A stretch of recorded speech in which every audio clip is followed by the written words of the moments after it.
Alguns empresários e executivos experientes investem tempo e dinheiro para ajudar empresas nascentes a se desenvolver. Interessados principalmente nas áreas de TI, aplicativos para smartphones e saúde, os investidores anjos são disputados por empreendedores que buscam crescimento da empresa e o acesso a uma rede de apoio ao seu negócio. No Rio em Foco de hoje, vamos falar sobre a importância dessa figura e seu reconhecimento pela lei para o fortalecimento do ecossistema de startups. Vem com a gente!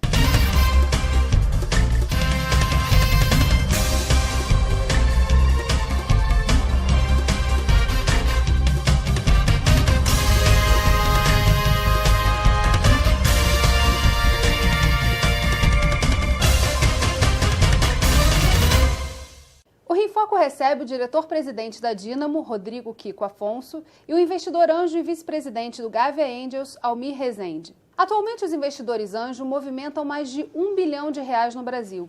Em 2015, havia uma média de 7.260 investidores que aplicavam cada um cerca de R$208 mil em projetos de startups inovadoras. Espera-se que com a popularização desse investimento, cada vez mais investidores se interessem em aplicar seu capital em startups. Vamos ver.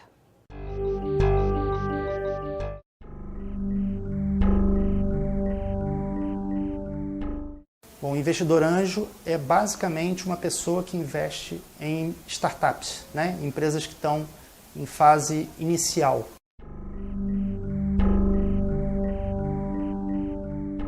O investimento anjo, ele se apoia num tripé, né? Que é o que se conhece como smart money, né? Que é o dinheiro, efetivamente, do investimento, a experiência, né? No Gavia Angels, por exemplo, mais de 60%, 70% dos associados têm mais de 20 anos de experiência, seja no mundo empresarial, seja como executivo de grandes empresas. Então, são pessoas que têm muita experiência de mercado e que estão dispostas a colocar essa experiência em prol dessas startups que estão chegando. Então, são esses dois fatores e um terceiro que se chama networking.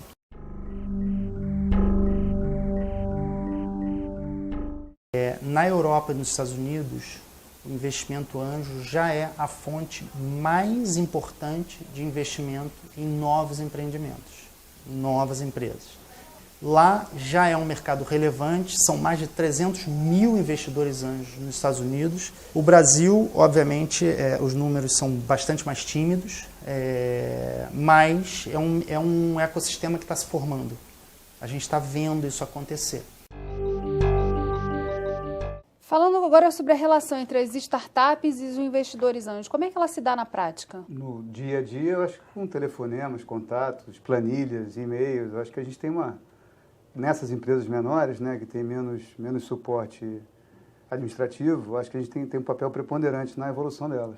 E falou-se ali do networking, da importância dessa troca de informações e do fortalecimento desse sistema. Como é que é esse dia a dia? Não, você imagina, os empreendedores normalmente são pessoas jovens, né? E como pessoas jovens, à exceção da família, em adição à família que eles têm, eles precisam de gente que os integre com a sociedade empresarial. Eu acho que esse é o papel importante do investidor anjo, né? Transformar aquelas pessoas que têm um conteúdo bacana, que têm uma ideia bacana, em empresários. Agora, é uma alternativa ao que a gente chama do capitalismo de Estado, né? Que todo mundo, quando pensa em negócio, pensa como o Estado pode me ajudar, que tipo de dinheiro eu posso pegar com o Estado, e no momento de falência absoluta desse ente, é uma forma também de pensar em alternativas que tem como foco o olhar do empresário para aquele negócio, né?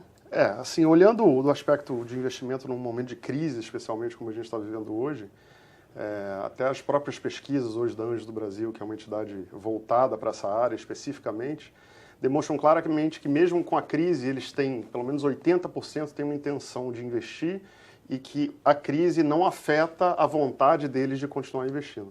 Então, a gente está falando de um investimento de mais de R$1,5 bilhão, né, de possibilidade de investimento desses investidores anjos brasileiros.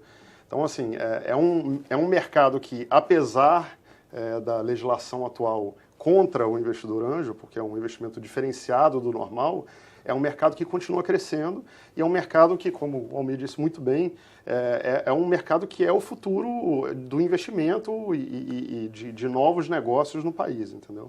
Eu só queria complementar, quer dizer, expressando que se o Estado não atrapalhar, eu acho que está bom demais. Eu acho que tem quer dizer, a gente tem uma veia empreendedora no Brasil muito importante. Eu não sabia disso, descobri depois que eu comecei a entrar nesse mundo.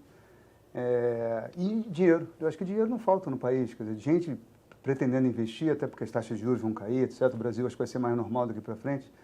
Eu acho que fôlego para investir, ideias para serem investidas, acho que não falta no Brasil. Acho que falta é a boa vontade do Estado de não atrapalhar, de não ficar no meio entre a ideia e o investimento em si. Você falou, Kiko, da dificuldade quer dizer, da não inserção dessa figura do investidor como algo, enfim, que seja inteligível para uma legislação, para o juiz entender que figura é essa que surgiu. Isso de uma certa forma, é novo. O que é o investidor anjo? Se a gente pudesse explicar para o telespectador essa figura. Claro. O investidor anjo, normalmente, na grande maioria das partes, é uma pessoa física, é um executivo ou um empresário. 80% desses investidores no Brasil são executivos ou empresários. Poucos advêm, apesar da gente achar isso, né, poucos advêm do mercado financeiro em si, já são investidores, quer dizer, você tem um grande grupo que é empresário executivo e eles procuram investir em pequenas empresas nascentes de alto potencial de crescimento, como as startups. Então, o investidor anjo é o investidor que entra nessa primeira etapa da existência de uma startup, onde a ideia está começando, o projeto está começando, e os grandes investidores preferem colocar o dinheiro numa etapa onde essa empresa está mais sólida. Então, o investidor anjo é o que tem mais risco nesse começo, né? O que ele, obviamente, investe em várias empresas ao mesmo tempo, como o Almir pode dar o exemplo aí, mas, ao mesmo tempo, ele tem um risco grande, porque são ideias que não foram validadas, às vezes, precisam desse recurso para fazer essa primeira rodada, e as estatísticas apontam, né, que de cada 10 startups, 7 a 8 vão falir pela média, entendeu? Não vão conseguir chegar a dar um lucro expressivo para o investidor. Então, o investidor anjo conta muito no sucesso dessa uma ou duas que vão acontecer, o que é um grande risco para o investidor no final das contas. Por isso que é um investimento de risco, né? Mas ele entra justamente para dar esse suporte que é de informação, de networking, do próprio dinheiro, do recurso que é necessário para estruturar isso. Na tua experiência, como é que está o mercado hoje no Rio de Janeiro? Eu, outro dia, fui numa palestra de um instituto que está chegando ao Rio, e eles me confessaram que ficaram surpresos com a quantidade de ideias, de gente querendo empreender no Brasil, no Rio de Janeiro em particular, e as universidades, as faculdades aqui estão se voltando para isso. Então, eu acho que no futuro não tem emprego, né? Emprego formal de grandes executivos, etc. Essa coisa vai deixar de existir. As pessoas, mesmo como executivas, têm que ser empreendedoras, têm que provar que vale aquele salário com o qual elas são remuneradas. Então, eu acho que é o futuro, quer dizer, tanto na parte do menino lá e do jovem que está querendo empreender, quanto do executivo, do ex-empresário que está tentando alocar o dinheiro dele de forma mais eficiente. Então, essa combinação, eu acho que é o futuro, não tem como escapar dela, não. A gente vai fazer um rápido intervalo e voltamos já. Rio em Foco aqui, política e economia caminham juntas.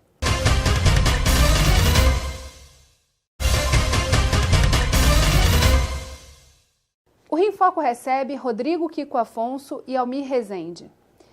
O regime tributário do Simples Nacional mudou e agora leva em consideração a figura do investidor anjo. Quais foram as principais mudanças que a lei trouxe? A principal mudança é, primeiro, o reconhecimento do investidor anjo como uma figura diferenciada nesse ambiente de investimento. E a segunda, uma intenção de proteção desse investidor quando a empresa fecha e tem algum processo legal contra essa empresa. Então, processos trabalhistas, processos legais, em que hoje a empresa, por mais que o investimento seja um investimento de risco, o investidor anjo, ele não está protegido dos problemas que acontecem ali dentro. Então, ele está investindo em uma série de empresas e quando a empresa quebra por algum motivo que é normal, 80% dessas empresas, como a gente falou antes, vão quebrar, esse investidor anjo que está aplicando só o dinheiro para que ela comece, sofre um risco muito grande legal nesses processos que podem vir para a empresa. Então, essa mudança na lei, ela tenta já dar os primeiros passos para se equiparar o investimento anjo, a legislação, ao que é no resto do mundo, onde o investidor de risco ele tem uma proteção para que ele possa investir em vários projetos. Um exemplo claro disso, assim, a gente tem histórias muito famosas até no Brasil sobre investimento anjo, de que investimentos de anjos americanos no Brasil investiram aqui $100 mil, $50 mil no mercado e acabaram tendo contas bloqueadas nos Estados Unidos com mais de $1 milhão bloqueados por causa do investimento inicial que ela fez naquela empresa. É óbvio que, num momento de um processo trabalhista, um processo legal, que os sócios da empresa, da administração da empresa, não têm os recursos para bancar essa quebra da empresa. E eles vão, obviamente, para o investidor que tem mais recursos, que no caso é o investidor anjo, tem uma série de recursos. Então, a lei ela tenta ir nessa linha. A gente sabe que isso não tem jurisprudência ainda final nas camadas nos juízes, né, do trabalho, mas é um passo à frente para que isso comece a criar essa jurisprudência e dar mais segurança na hora do investimento anjo. Então, justamente diferencia essa figura do investidor anjo do sócio. Exatamente. Ele é um investidor, ele está lá aportando dinheiro, Exatamente. mas ele não está participando tão diretamente... Inclusive, regulamenta esse processo no sentido de que, realmente, o administrador da empresa são os sócios administradores. O investidor anjo, ele não é administrador da empresa, então ele não pode interferir na operação diretamente, apesar de ser um sócio investidor. Então, esse processo é justamente para evitar aí esse tipo de confusão, em que, na hora de um problema administrativo, o investidor, o sócio investidor, não sofre as consequências. É claro que isso não quer dizer que a fraude ele não possa ser responsabilizado. Isso, em qualquer lugar do mundo, a fraude é responsabilizada. Mas no Brasil a gente tem a inversão, né, da justiça, onde, para evitar que a fraude aconteça, você coloca uma série de restrições para que não haja nenhuma brecha para a fraude acontecer. Quando lá fora, na verdade, você se liberta o mercado um pouco mais, com regulamentações um pouco menos amarradas, e se pune com gravidade as fraudes. Então, essa é uma inversão que o Brasil, a gente entende que com essa lei começa a ir nesse caminho. E na prática, como é que isso acontece? Não, é só para confirmar que o maior receio do investidor, do lado do capital, é que além do investimento arriscado de tempo e dinheiro, às vezes até mais do que dinheiro, esses investimentos pequenos tomam muito tempo, muita atenção nossa para serem desenvolvidos.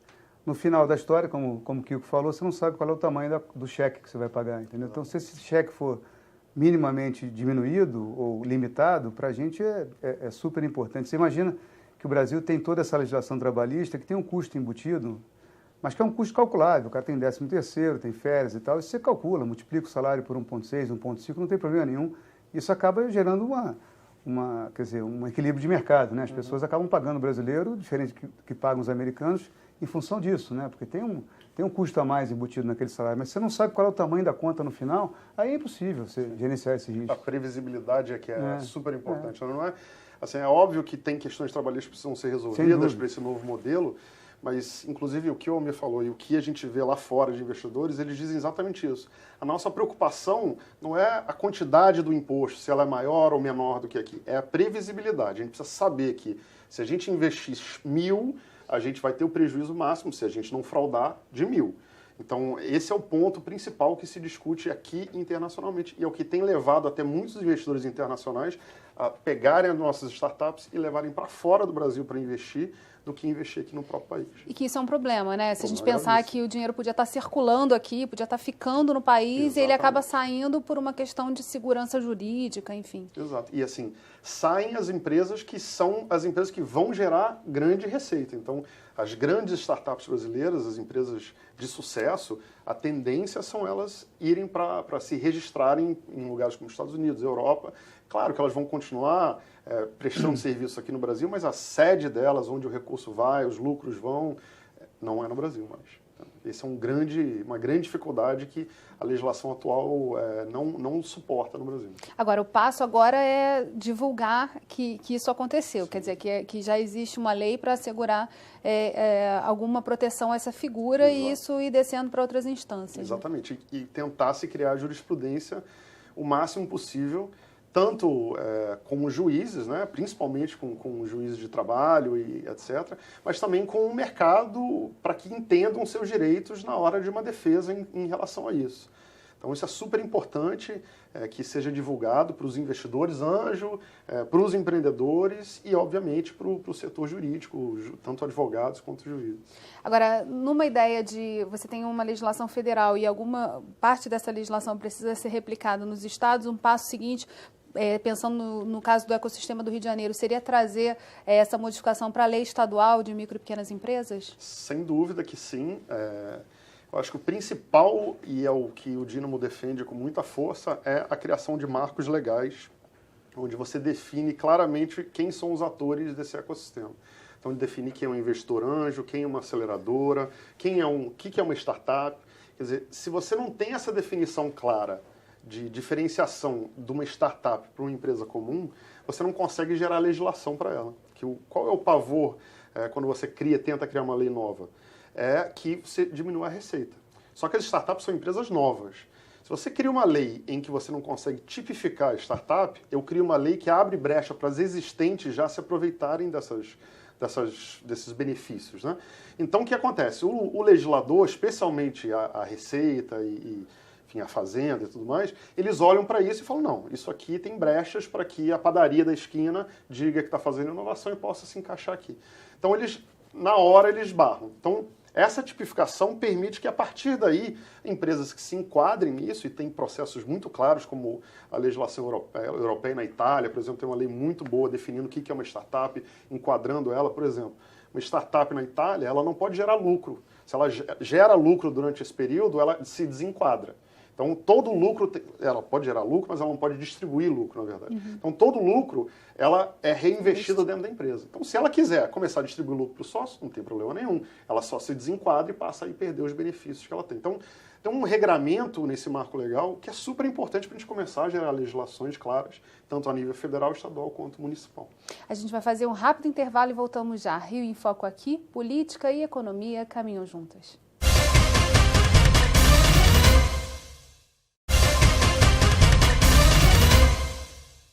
O investidor anjo funciona como uma ponte entre a startup e o futuro de sucesso da empresa. Ele entra com a experiência, o capital e o network e um trabalho de mentor dos empreendedores. Vamos ver o exemplo da Atenas, empresa que recebeu auxílio de um investidor anjo. A Atenas ela tem em seu DNA a inovação.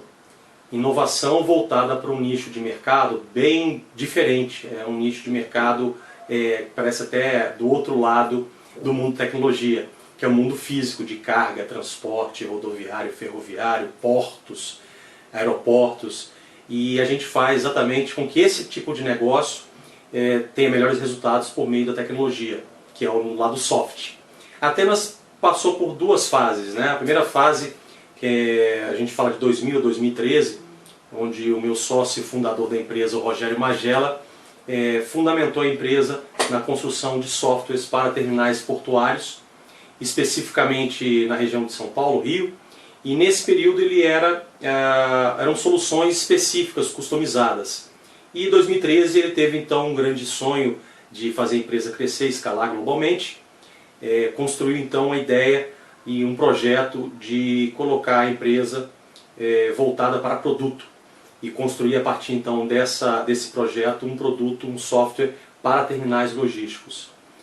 Não só atendendo a legislação brasileira, a operação aqui no Brasil, mas olhando o mundo. E nesse momento, a segunda fase da empresa, ela se transforma então numa startup, em todos os sentidos, porque basicamente ele começou do zero novamente, e apresentou esse projeto ao programa de aceleração da 21212, e do Startup Brasil, que é um programa da Ministério da Ciência e Tecnologia. Tivemos ali a oportunidade de apresentar para alguns investidores anjos que também se interessaram com o projeto, com a ideia e ajudaram a gente, apoiaram financeiramente, mentoria e própria disponibilidade de tempo para a gente iniciar as operações em 2014. Espera-se que com o investidor anjo a gente tenha também toda aquela experiência, aquela bagagem que o investidor anjo tem, seja no setor, na indústria, te apresentando comercialmente a empresas, criando networking com fundos, com investidores, para outras fases à frente da empresa, mas também a experiência de mentor, de apoio com ideias, com a estratégia. Então Então, junto com o dinheiro, você tem essa experiência ou essa bagagem que o investidor traz. Esse é o diferencial. A gente pode citar outros exemplos de investimentos anjo que já se desdobraram e essas startups cresceram e hoje já são conhecidas ou viraram cases? Bom, você tem startups que já começaram pequenas e cresceram muito. Você tem, acho que o maior exemplo, assim, digamos, mais midiático que a gente tem nessa área é o EasyTaxi, que foi uma startup que começou num Startup Weekend, num processo que é um evento de um fim de semana em que os jovens se juntaram ali para pensar um projeto. Isso dali, e nem ganhou o Startup Weekend, ficou acho que em segundo ou terceiro lugar.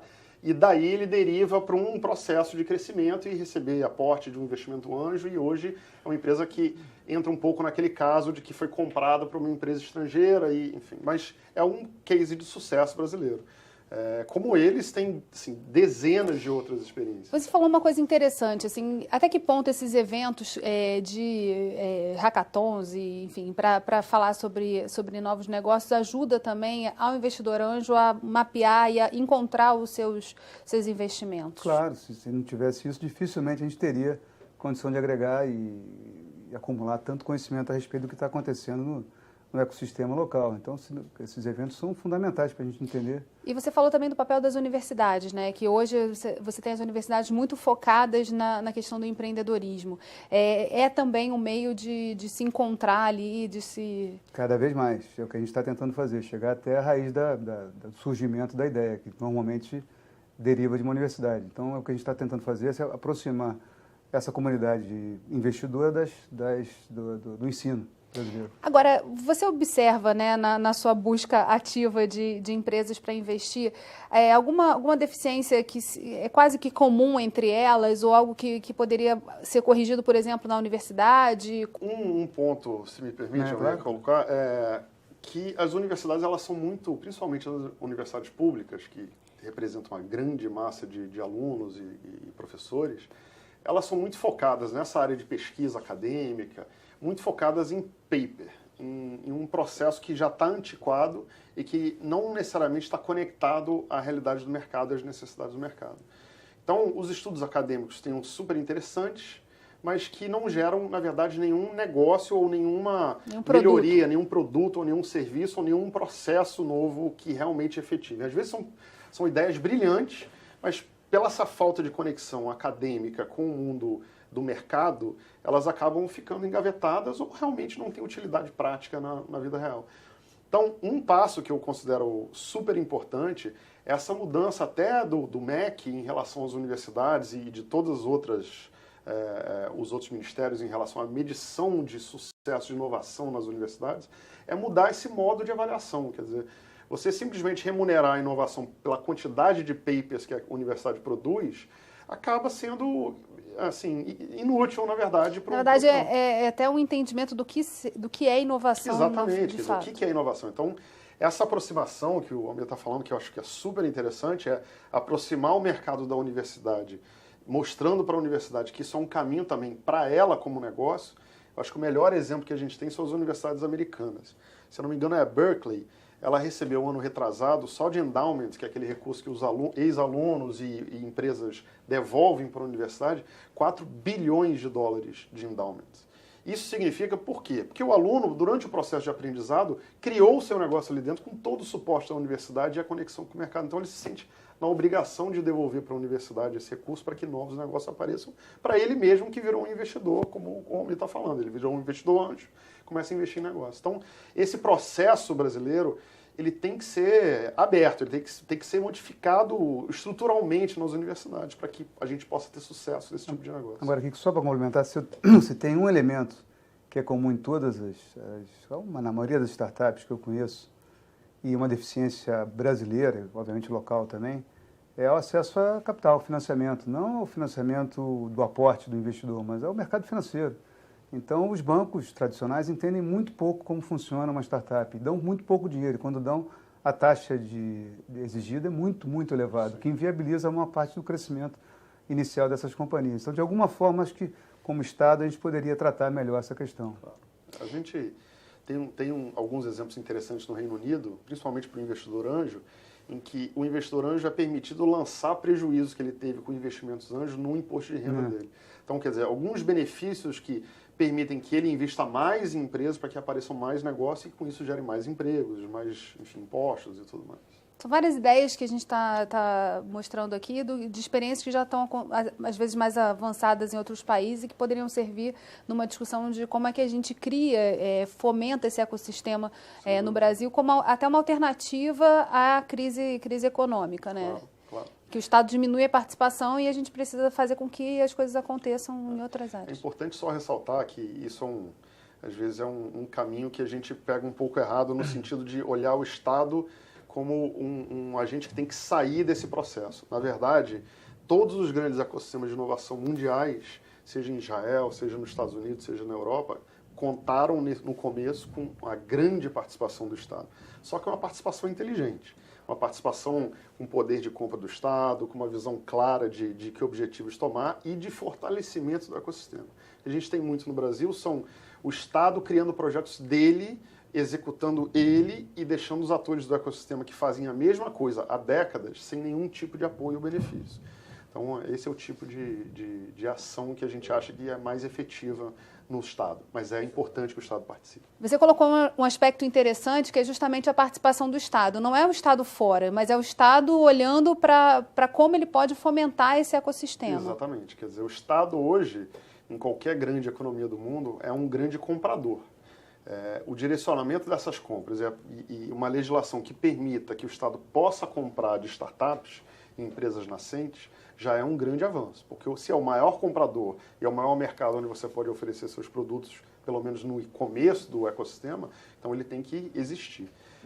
Só que a lei ela não permite isso, tanto a nível estadual, quanto municipal, quanto federal. Quer dizer, a contratação de uma startup, a grande maioria dos editais tem lá, a existência tem que ser no mínimo 5 anos da empresa, tem que faturar não sei quanto. Então, assim, você tem uma ideia que resolve um problema bilionário do Estado que não pode ser aplicado porque a empresa só tem 2 anos de existência.